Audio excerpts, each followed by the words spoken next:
Sahabat Fresh Juice, sesaat lagi kita akan mendengarkan Fresh Juice Selasa 15 November 2022 bersama Romo Eligius Adi Wahyu Pawarta dari Dompu, Nusa Tenggara Barat. Selamat mendengarkan.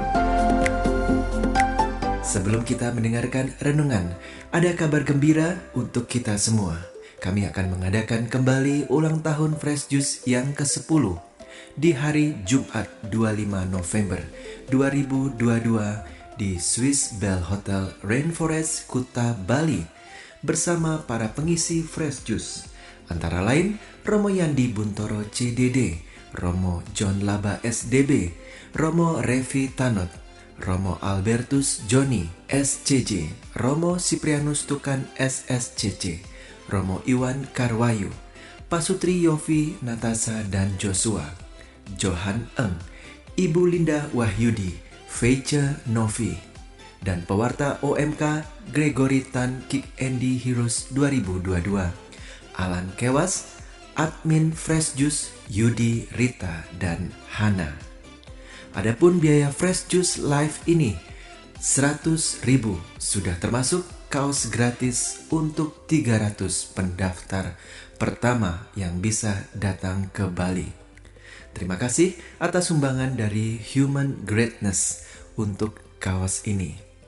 Door prize utama untuk Fresh Juice Live ini blender juice, rice cooker, 2 HP, dan syarah gratis ke Holy Land dari Holy Global Tour bersama Fresh Juice di tahun 2023.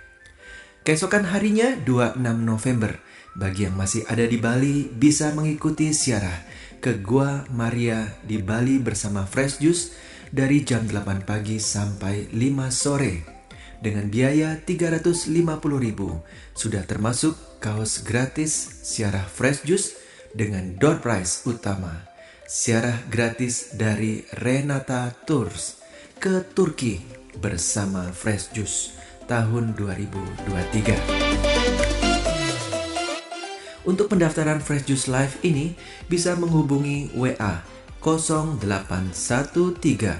5390 4939. Dan bagi sahabat Fresh Juice yang tergerak untuk memberikan persembahan kasih untuk membantu pelaksanaan acara Fresh Juice Live ini, bisa memberikan persembahan kasih melalui rekening BCA nomor rekening 611033815 atas nama Yofi Setiawan.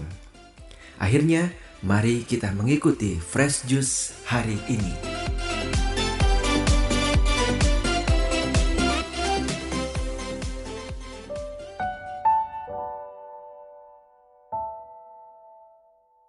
Salam Fresh Juice. Selasa 15 November 2022, pekan biasa ke-33. Kebenaran itu bisa datang dari mana saja. Jalan kebenaran bisa ditunjukkan oleh siapa saja, bahkan oleh mereka yang dipandang rendah oleh masyarakat. Hari ini kita belajar dari seorang pemungut cukai, seorang yang dipandang berdosa dan rendah dalam masyarakat Yahudi. Yesus memasuki kota Yeriko dan berjalan melintasi kota itu. Di situ ada seorang kepala pemungut cukai yang amat kaya bernama Sakeus. Ia berusaha melihat orang apakah Yesus itu, tetapi tidak berhasil karena orang banyak dan ia berbadan pendek. Maka berlarilah ia mendahului orang banyak, lalu memanjat pohon ara untuk melihat Yesus yang akan lewat di situ. Ketika Yesus sampai ke tempat itu, ia melihat ke atas dan berkata, "Sakeus, segeralah turun. Hari ini aku mau menumpang di rumahmu." Sakeus segera turun dan menerima Yesus dengan sukacita. Tetapi semua orang yang melihat hal itu bersungut-sungut katanya, "Ia menumpang di rumah orang berdosa." Tetapi Sakeus berdiri dan berkata kepada Tuhan, "Tuhan, separuh dari milikku akan kuberikan kepada orang miskin. Dan sekiranya ada sesuatu yang kuperas dari seseorang, akan kukembalikan 4 kali lipat." Kata Yesus kepadanya, "Hari ini terjadilah keselamatan atas rumah ini, karena orang ini pun anak Abraham.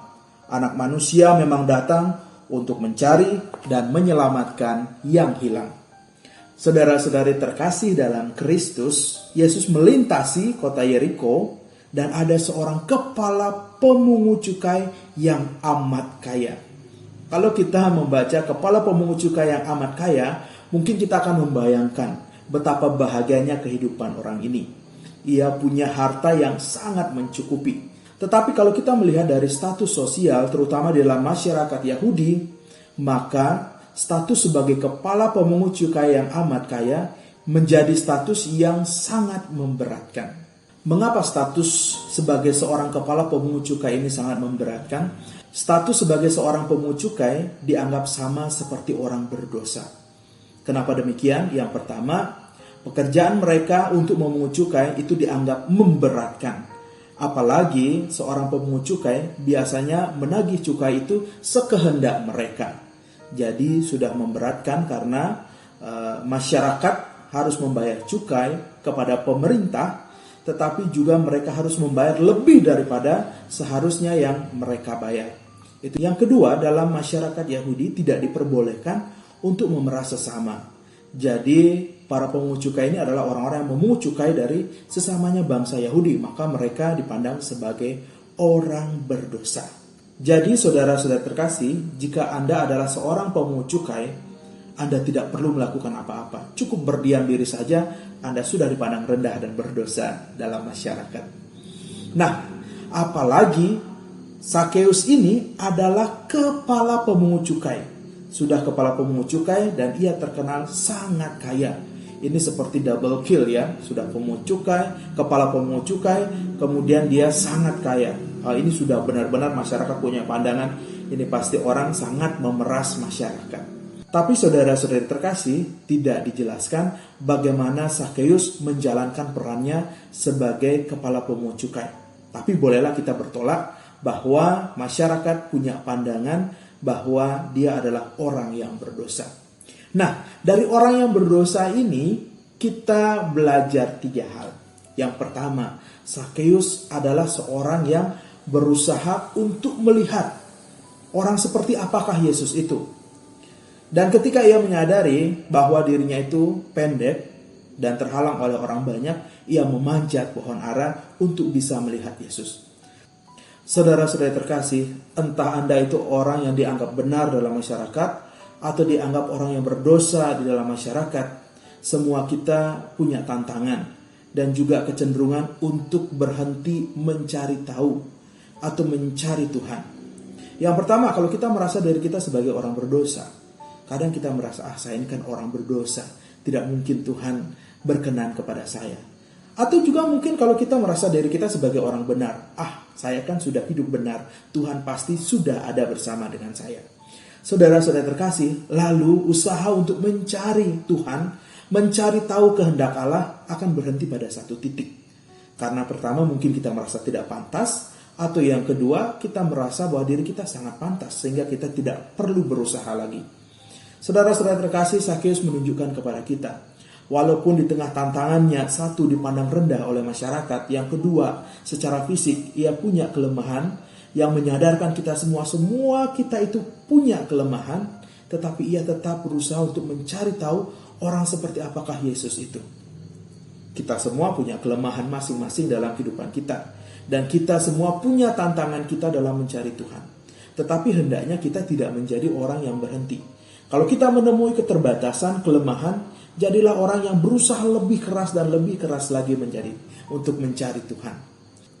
Saudara-saudara terkasih, hal kedua yang boleh kita pelajari dari Sakeus adalah setelah ia mendapati Tuhan dan Tuhan datang ke rumahnya, di situ dikatakan bahwa ia menerima Yesus dengan sukacita. Saudara-saudari terkasih, mungkin kita boleh bertanya kepada diri kita masing-masing, apakah kita masih menerima Tuhan dengan sukacita? Ataukah kita menerima Tuhan dengan biasa-biasa saja? Ataukah mungkin kita menerima Tuhan dengan ada suatu rasa beban bahwa kita punya kewajiban untuk menerima Tuhan dan melaksanakan kehendak-Nya? Sakeus sebagai seorang yang menemukan dan ditemukan oleh Tuhan, menjadi orang yang sangat bersuka cita dalam rumahnya. Ia menerima Tuhan di dalam rumahnya dengan sangat sukacita. Tentu orang yang menerima tamu atau menerima orang dengan sukacita pasti akan memberikan yang terbaik, menjamu dengan begitu baik. Itulah yang dilakukan oleh Sakeus. Saudara-saudara terkasih, jamulah Tuhan di dalam kehidupan kita seperti seorang pendosa, Sakeus yang menjamu Tuhan dengan sukacita di dalam rumahnya. Saudara-saudara terkasih dalam Kristus, hal ketiga yang boleh kita pelajari dari Sakeus adalah suatu kesadaran bahwa melakukan hal yang baik itu bukan semena-mena kita mau mengangkat harkat martabat diri kita atau mau membela diri kita. Tetapi sesuatu yang baik kita lakukan untuk memuji dan memuliakan Tuhan. Kalau boleh saya katakan dan saya refleksikan bahwa pada saat itu yang dipandang rendah atau dipandang dengan sebelah mata itu bukan Sakeus. Karena komentar orang-orang itu adalah komentar mereka kepada Tuhan Yesus. Mereka berkata, ia menumpang di rumah orang berdosa. Mereka tidak mengatakan Sakeus ini orang berdosa, tidak. Tapi mereka mengatakan ia menumpang di rumah orang berdosa. Saudara-saudara terkasih, maka apa yang dilakukan oleh Sakeus tentang niat baiknya, suatu tindakan positif yang ia lakukan, itu bukan semata-mata untuk membela dirinya, untuk mengangkat harkat martabatnya sebagai seorang yang direndahkan dalam masyarakat, tidak. Kalau boleh saya katakan, pada saat itu ia melakukan sesuatu yang baik untuk, dalam tanda kutip, membela Tuhan. Jadi saudara-saudara terkasih, kalau dalam kehidupan Anda sehari-hari, Anda mau dalam tanda kutip membela Tuhan, yakni memuji dan memuliakan Tuhan, tidak perlu melakukan sesuatu yang muluk-muluk. Cukup lakukan hal yang baik. Dan lakukanlah itu untuk demi kemuliaan Tuhan. Bukan semata-mata untuk membela diri Anda, bukan semata-mata untuk mengangkat harkat martabat diri Anda. Saudara-saudara terkasih, maka kita telah belajar 3 hal ini dari Sakeus. Yang pertama, jadilah selalu orang yang mencari Tuhan. Jangan jemu untuk mencari Tuhan. Yang kedua, jika Anda menemukan Tuhan, jika Anda merasa diri ditemukan Tuhan, jadilah orang-orang yang bersuka cita untuk menerima Tuhan. Dan yang ketiga, ketika Anda sudah menerima Tuhan dan bersuka cita, maka lakukanlah hal-hal yang baik. Ketika Anda melakukan hal-hal yang baik, lakukanlah itu untuk memuji dan memuliakan Tuhan. Maka secara tidak langsung Anda mengangkat harkat martabat diri Anda sebagai manusia beriman, yakni orang yang melakukan kebaikan untuk memuji dan memuliakan Tuhan. Salam Fresh Juice, Tuhan memberkati. Sahabat Fresh Juice, kita baru saja mendengarkan Fresh Juice Selasa 15 November 2022. Saya Yofi Setiawan beserta segenap tim Fresh Juice mengucapkan terima kasih kepada Romo Eli dari Dompu untuk renungannya pada hari ini. Sampai berjumpa kembali dalam Fresh Juice edisi selanjutnya. Tetap semangat, jaga kesehatan, dan jangan lupa mendaftar Fresh Juice Live ke-10 di Bali. Salam Fresh Juice. Bye.